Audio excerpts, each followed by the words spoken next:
Welcome back and thank you for joining A Shark's Perspective. I am Kenneth Shark Kinney, your host and Chief Shark Officer. Let me tell you about two amazing sponsors that make this show possible. Let's talk first about Inbound. From marketing to sales and commerce to CX, Invoca's active conversation intelligence platform enables revenue teams to create better buying experiences, drive more leads, and increase revenue. Trusted by top brands like Dish Network, Mayo Clinic, Mutual of Omaha, and ADT, Greg and the Invoca team are doing some amazing work in turning conversational data into automated action to enhance digital touchpoints and human interaction. Next, let's talk about Outbound. I hope that you'll take a look at Drips, the founder of conversational texting, where they use conversational AI to help you reach customers where they are most responsive, and that's on their phones. And working with major brands like 3-Day Blinds, Liberty Mutual, Credit Repair, and Gainsco, my friend AC and the team at Drips are leading the way for some of the biggest brands in the world to improve engagement rates and outcomes for their prospects and customers. Thank you to Invoca and Drips. And now back to the show. So if you were to go out and evangelize your corporate brand, then how would you do it? What would you say, especially if you worked for a large brand like Microsoft? Would it be all about their ad platform or how you make products that are more accessible and inclusive for customers? There's a lot there, from ad platforms to Xbox to social networks and much more. What would you preach? John Lee is the head of evangelism at Microsoft, and on this episode we'll discuss brand evangelism, leveraging influencers, when even the big brands need a human face, why call everything Bing, performance marketing, accessibility, customer experience, inclusion, Bill Gates and Satya Nadella, a good topic no one discusses at conferences, when Ball State finally broke that losing streak, and a lot more.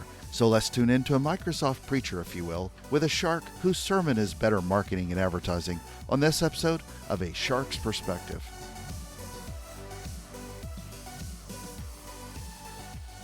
John, thank you so much for joining us today on A Shark's Perspective. We'll dive into your background at Microsoft a little bit further, but briefly give us a minute on you and your background, your career story to date. Yeah, well, Kenneth, thank you for having me. And hello, everybody. So yeah, I'm John Lee. Currently head of evangelism at Microsoft Advertising. If we go back many moons ago, I went to college to teach music. That's a head scratcher. I still play music, play piano, some guitar, some harmonica. I sing. That's all fun. I had to just, a circuitous journey from there to where I'm at today. I worked for a movie theater chain, was a manager there. And then I worked for a self-publishing company. That's kind of where I started to dip my toes in, PR and just, baby steps into the world of marketing. But from there then was hired into Hannafin Marketing. And for those who don't know, Hannafin Marketing is where ppchero.com was born, which spawned HeroConf and many other things. I had the rare pleasure of writing the very first blog post on ppchero.com. It's my lone claim to fame in this world. But from there, went on. I worked with WordStream for a short time, and then with Clicks Marketing, was co-owner of Clicks Marketing before coming to Microsoft. And so, interesting journey. But digital advertising, digital marketing, I'm in 15 years, and if nothing else makes me feel old, that number does.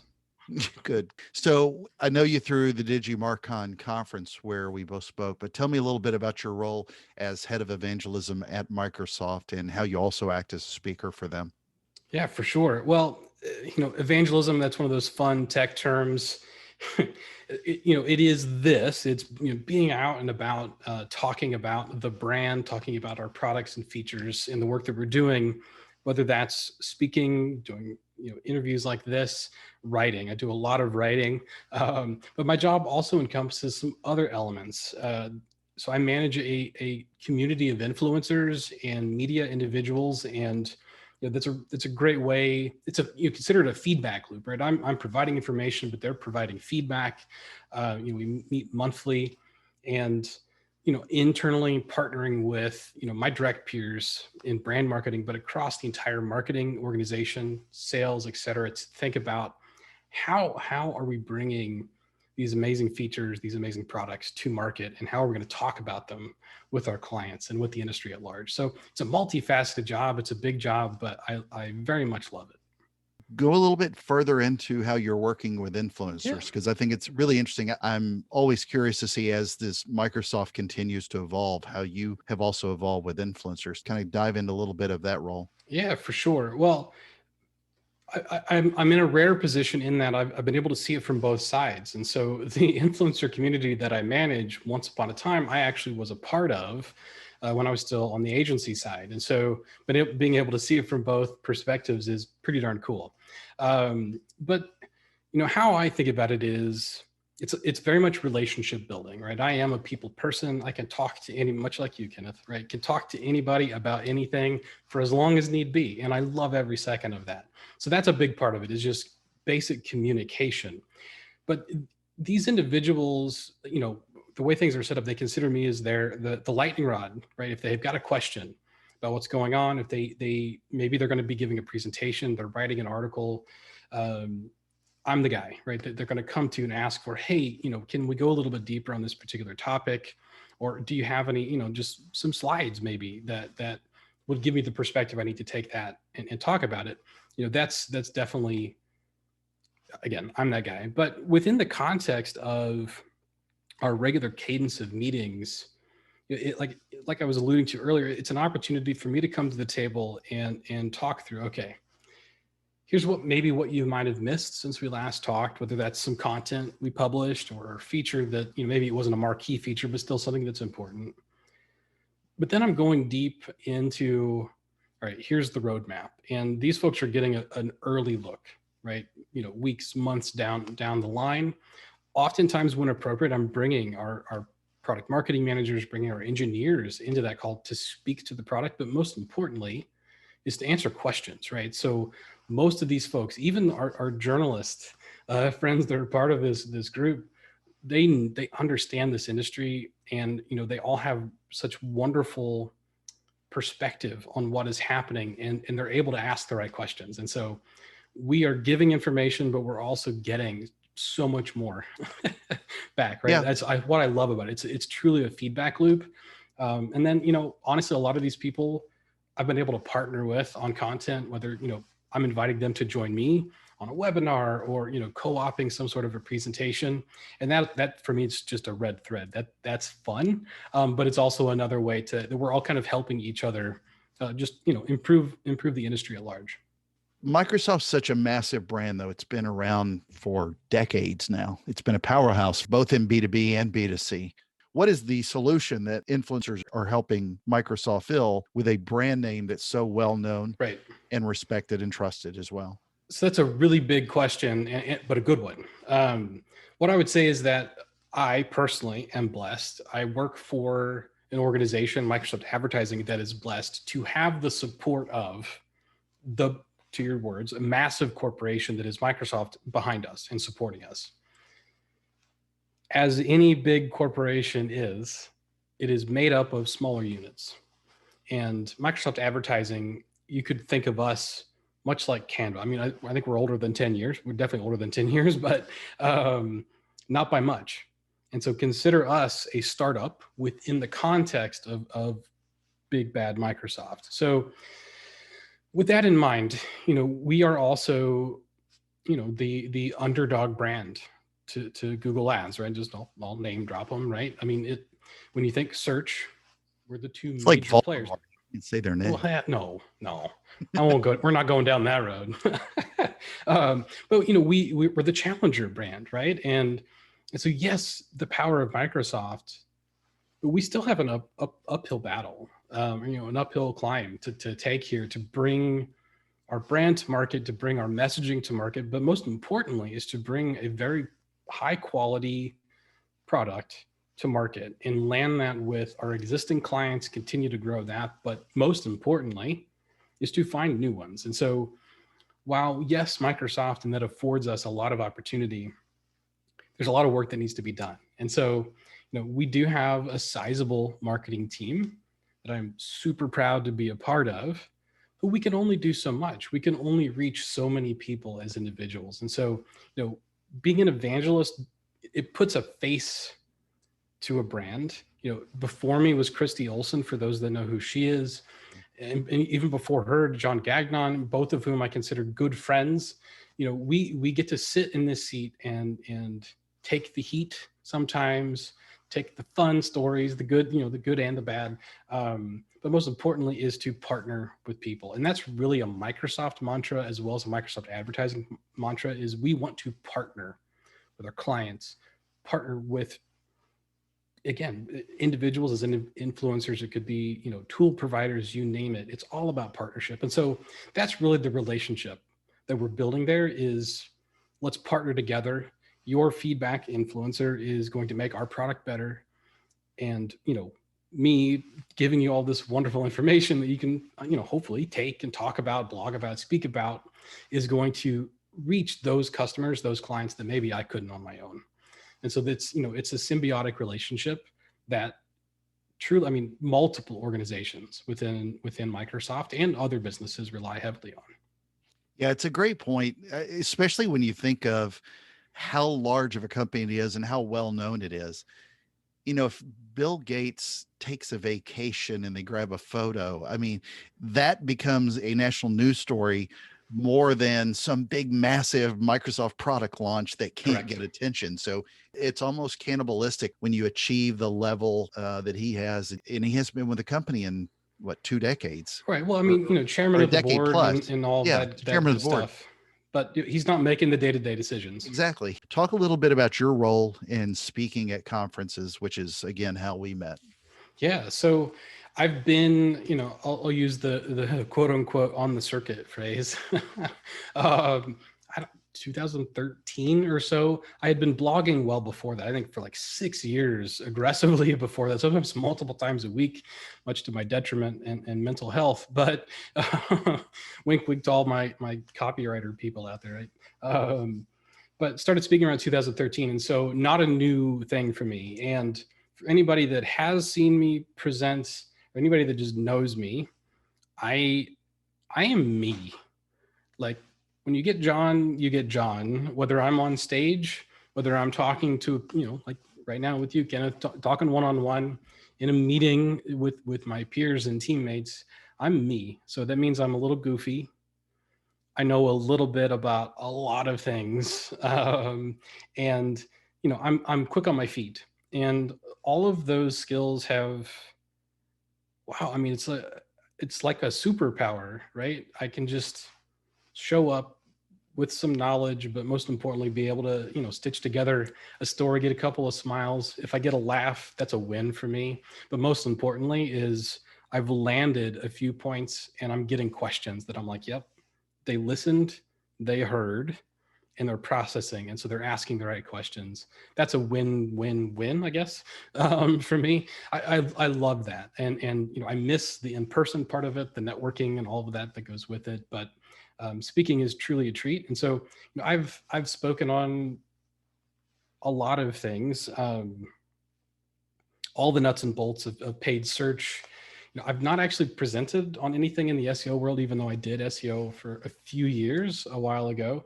But it's ranged everything from, like I said, like, let's get in there, this is how you do this piece by piece by piece, to something a little more abstract. For a while, when I still was a co-owner of my agency, was actually doing presentations on, like, here's how to think about working with your clients and like speaking to agency issues.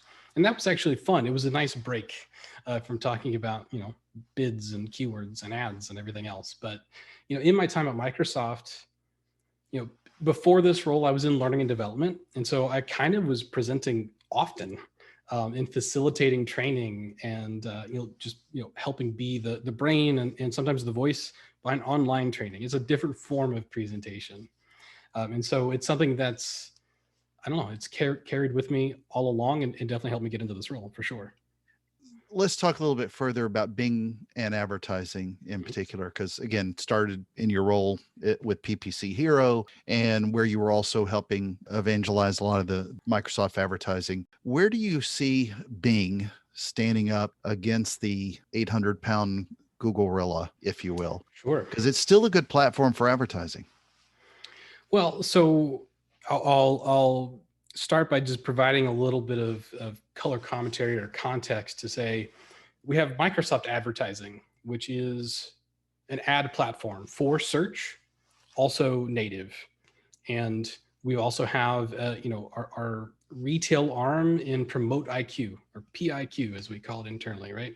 So Which, that's a again, I'm going to multifaceted keep brand. calling all of these Bing by accident. No, that's fine. So forgive me. I know the difference. It's a bad habit. Yeah, no, but it's good, right? Because this is actually, it's a great learning moment for anybody that's listening to say, like, we've got the umbrella of Microsoft advertising, and that's the ad platform. And then you have Bing, the search engine, which is like its own thing, and is driving a lot of innovation in AI and machine learning for Microsoft, right? It is a massive thing, right? It is more than just what you see on Bing.com. And so there's a relationship there. But what I would say is it's more than just Bing.com when you think about consumer experience. So Microsoft, as we've already talked about, is this big thing that includes Windows, that includes the Edge browser. And for those that haven't been paying attention to tech news, the Edge browser is on the move, buddy. It's a good thing. There's been partnership with Google using the Chromium engine, but man, that browser is amazing. New features launching. Well, at least for me, I'm on the dev version, but I like every week, right? New features coming at you hot and heavy. That plus Windows plus ecosystem. When you think about everything that is Microsoft, we bring a lot to the story, but it doesn't end there. There's also our deep partnerships. So on the search side, yes, it is Bing, but it is also Yahoo and AOL. And then you can go a step deeper to DuckDuckGo and Forbes and Wall Street Journal and a whole host of well-known entities where they have search. We are providing that for them, and our ads being served in conjunction. And so there's a massive ecosystem, and that's as we continue to build that, plus everything that's happening on native advertising, which is we could talk for an hour just on that, but those two pieces alone, that is where we see growth and how we compete in the marketplace. Right. So then let me rephrase this. How should a marketer, especially a performance marketer, look at Microsoft advertising when building out their budgets and expectations? Because again, having been on the brand side, I always saw the power in advertising on Microsoft because it gave me solid conversions. It was always 10%, and it got discounted because most people would spend their 90% of their money on Google. But a solid 10% I could always depend on with Microsoft, and it was never getting the attention from even a lot of the people above. And it's still a really important one, but when you see it at conferences most of the time, I used to joke with actually an SEO friend of mine that I was going to do a presentation on the power of Microsoft advertising because everybody else was running towards the Google presentations, but they were all the same and it was great and all. And so when I look at it compared to its competitors, it has a good place that I think a lot of marketers, especially performance marketers, the smart ones know about it. That's right. But not all of them use it enough. So I'll start my answer with this, and that is I empathize with account managers at agencies and folks that are in-house and the budget decision makers, because share of wallet, when we think about where does the budget go, is getting more and more and more complex, right? It is not just Google, it's not just Microsoft, it is a host of other channels, whether that be the Facebook, Instagram combo, or Snapchat or TikTok, which is booming right now. And that's just tip of the iceberg. So I empathize. I've been there. My viewpoint when I was agency side was always follow the data and don't be afraid to try and test. And so we would lay the groundwork when we were still pitching for business to say, look, we've done our audit. You're on Google. It looks like you may have tried something on Microsoft advertising, but may not be active. But hey, have you considered XYZ, all of these other things?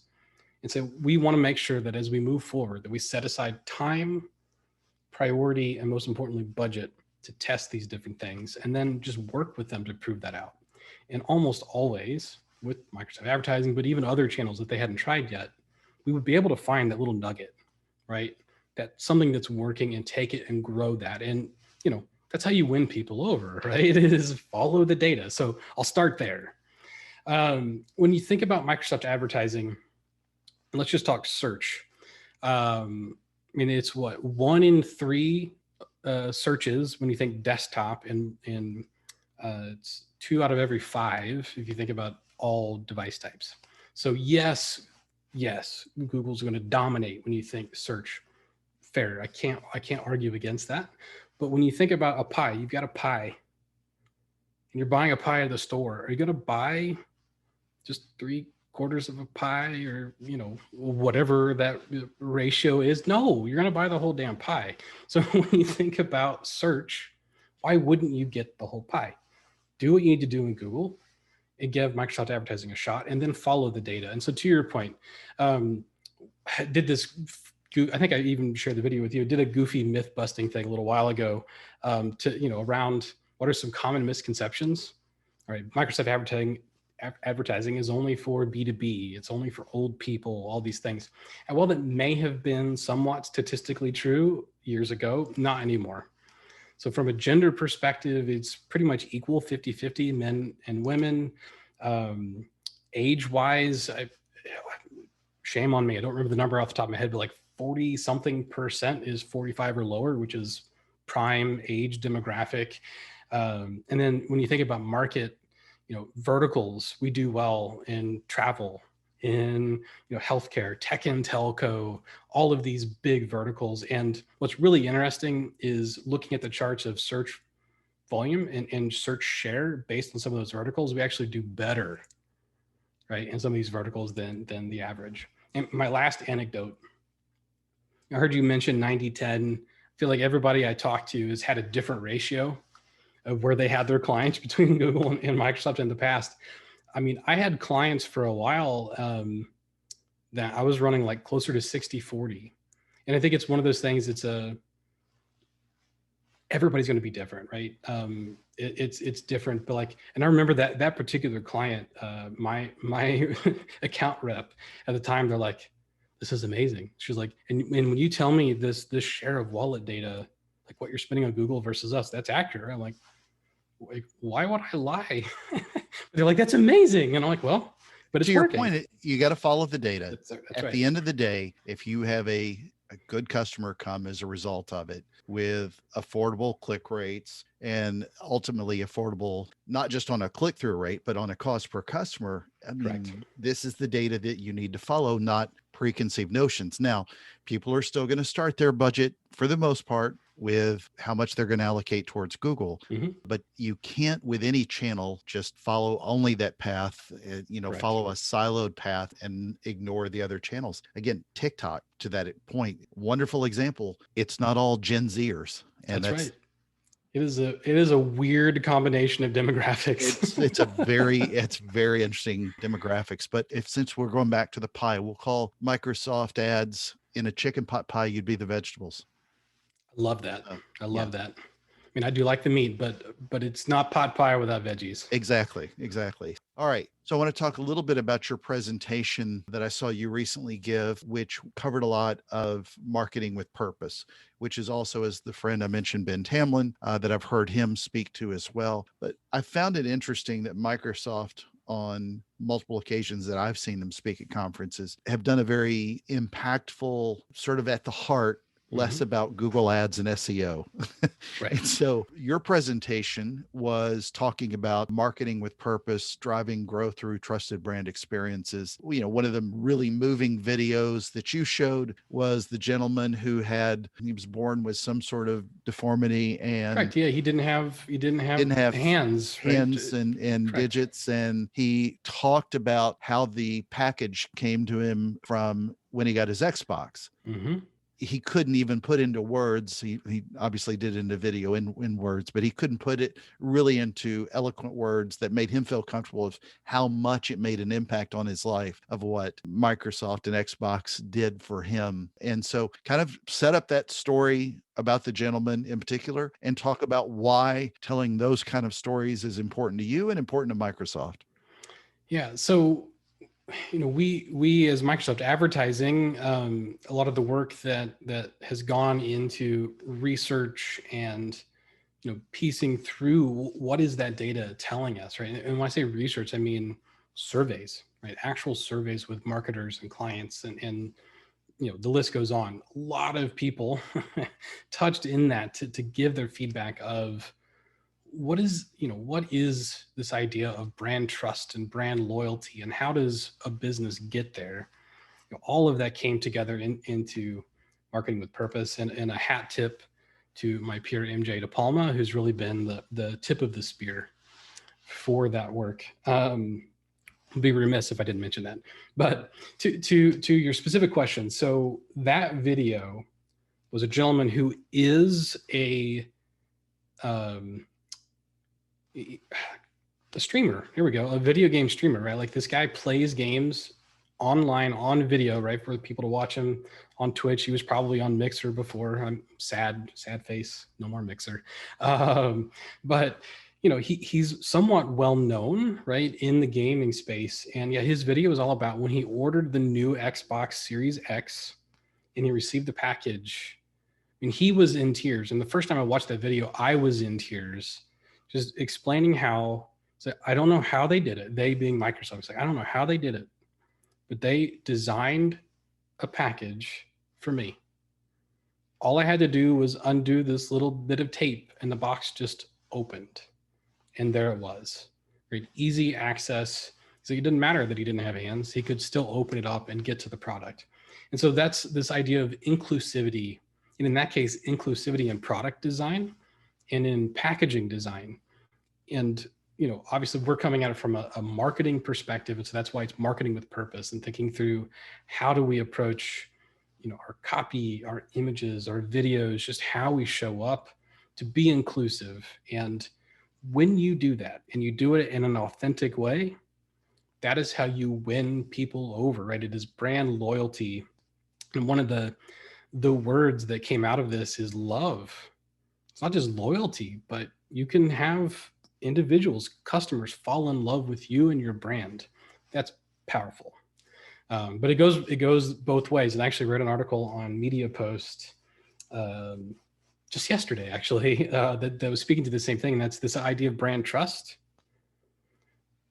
It comes, and this is something that's in some of our work, but like brand trust comes to you in drips. But when you lose it in buckets. So it's hard to get, super easy to lose. And that's an important lesson for, I think, people, just you and me, right? To understand about trust. But that, explodes, it extrapolates quickly when you think about a brand and how many, hundreds or thousands or potentially millions of customers you have. And it's not just trust, it builds loyalty. You and I even discussed this during the conference, but this guy became a super fan. Yeah. An advocate. And he will stay that way for life. And he was like many people that have some form of disability, and that's a large number. Not everybody has his affliction, but whether or not somebody is challenged in some way, when a company can come help them, these are people with real purchasing power. These are not weak victims. They just need a little bit of help. And they can really turn into some loyal super fans and tell a much better story about your brand than any of your brand speak ever will. Absolutely. I mean, there's nothing that Microsoft or any other brand could ever tell me that this person couldn't tell better and really show more influence. Yeah. Well, and to that end, that's why my teammate Stephanie, a big part of her job is working with clients to put together testimonials and, client first stories, because our clients day in, day out will tell our story better than we can every day, right? And sometimes that's through data, right? Data storytelling is very powerful, but oftentimes it's and my account rep did this and something broke and our immediate reaction was, this is bad, shame on you, Microsoft Advertising. But then we worked to a resolution, and now, like, how could we not, trust you? And I'm like, it's like, okay, my job here is done. Well, John, you're in Louisville, Kentucky. So sharks are never in the Ohio River, at least any confirmed stories I've ever seen. But what is your favorite kind of shark or shark story, and why? Well, I have to say that seeing the whale sharks at the Atlanta Zoo, or the Georgia Aquarium. Thank you. Yeah. Oh my God. Like, I was a full on adult, and I had both of my children, my wife with me, and I'm pretty sure my jaw was dropped far more than either of my kids was. And it's just a sense of wonder. And I've always been perplexed by and curious about hammerheads. What a weird, odd little creature. Like, how does it get by in life having such a wide head with eyes on the end? Like, that's so odd to me. I've seen both of them in the wild, and they're both amazing. So, John, it's a special time in the show. Are you ready for the 5 most interesting and important questions that you're going to be asked today? That's what I'm here for, Kenneth. Let's do this. Good. That's the whole show. We're just going to cut out everything else. That's before. right. All right. Number 1, piano or guitar? Oof. There's only one good answer out of this. Listening guitar. Wrong Playing. Piano. All right. Number 2, Kentucky bourbon or Tennessee whiskey? That is a very easy answer, and that's going to be Kentucky bourbon for the win. Wrong. Dum, bum, bum, bum. It's Tennessee all good, honestly. I mean, if it's whiskey, okay. It's true. But it's true. Bourbon is near and dear to my heart. Yeah. All right. Number 3, greatest talk show host ever, late night talk show host, Jay Leno or David Letterman? I'm a Letterman fan. Through and through, both the Indiana connection, the Ball State connection. He and my mom were actually at Ball State at the same time back in the 60s. But at the end of the day, like, Letterman just, I don't know, he's my kind of nerd, weird. Yeah, same here. Yeah. Number 4, greatest coach in the Commonwealth of Kentucky history. Thank you. Mm-hmm. Rick Pitino or John Calipari. And let's skip all the anything bad that either of them did, said, or was accused of in the past. Just we're talking coaching. Right. And to be perfectly honest, I have zero skin in this game. So either answer I give, I'm not going to make myself upset or anybody else. I'll go Calipari. I mean, the record speaks for itself. Yeah, except he had 2 Final Fours vacated, but that's another story. Yeah. One of those hurts a little bit more than the other to me. And I'm a Hoosier at heart. So, I mean, let's talk about Bobby Knight. I mean, come on. Yeah, but you're from Ball State. So you're right. That's right. Can I tell a super quick sports story about Ball State? Sure. My freshman year at Ball State. Their entire sports history. Is that right. Story? No, like in the midst of the longest, at that time at least, the longest collegiate football losing streak. Yes. And had, like, unfortunately I didn't get to go to the game. I was working at the library that day because, loser. But anyways, they won the game. Of course, everybody stormed the field, ripped down the goalposts. The coach had the clear mind to get the game ball, and he flew to New York City that night, was on the David Letterman show, because Letterman, one of the most famous Ball State alums, was just railing on Ball State every night. Oh, yeah. And the dude was like, finally, here, shut up, please. But that happened while I was at Ball State. It's a fun memory. Number 5, and the most important question that you're going to be asked today is biscuits or cornbread?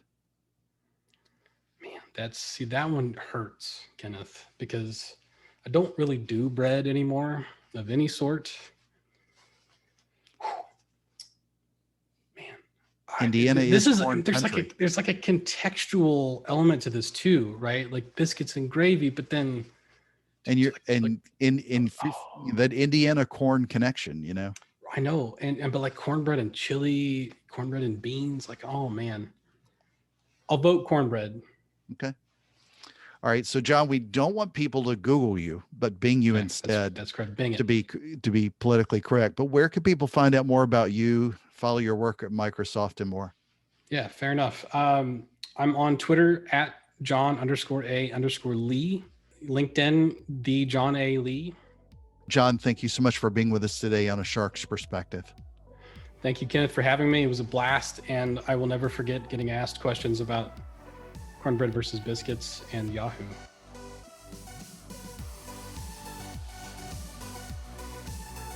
So there was my conversation with John Lee, the head of evangelism at Microsoft. Let's take a look at 3 key takeaways from my conversation with him. First, don't underestimate putting a face to a brand, even one as large and mature as Microsoft. A lot of brands struggle with this, especially the larger and more mature ones, but it can be powerful in how you create better partnerships and relationships. Second, For performance marketers, don't discount your 10% spend on Microsoft. Could be more, could be less, depending on your budget, but it's likely for most marketers an afterthought. However, as I've often made fun of the redheaded stepchild in the search market, at the end of the day, if you get good conversions at a good cost, then that channel is delivered. As John said, the share of wallet is getting more and more complex, but follow the data and test more. In the customer journey, I think of Microsoft as the vegetables in a chicken pot pie. Now, almost everyone has enjoyed a chicken pot pie at some point in their life, especially the crust on the edges for me, but without vegetables, that pie wouldn't be complete. Understanding that balance for a customer and how they go through an entire journey and how channels other than just the ones you think are the only delivery mechanisms for customers will give you a better pie. Don't laugh now, but I'm hungry. Just don't be afraid to swim in other waters and test different channels that can perform. Third, when I've seen Microsoft present at quite a few conferences, I've often really enjoyed how they market with a purpose. In their case, inclusivity. As he said, and I'll paraphrase, when you do it, as in market yourself, when you do it in an authentic way, that's how you win loyalty and customers who will fall in love with your brand. Also, with that, you gain trust. He went on to say, as we sometimes hear, that brand trust comes to you in drips, but you lose it in buckets. It's hard to gain, but it's easy to lose. Amen to that. Got a question? Send me an email to kenneth@asharksperspective.com. Thank you again for the privilege of your time. I'm so thankful to everyone who listens. Thank you to the amazing sponsors Invoke and Drips. So would you do me a favor if you like this episode? Would you consider writing a review and help me preach the marketing gospel anyways? So let's get back together soon. And please join us on the next episode of A Shark's Perspective.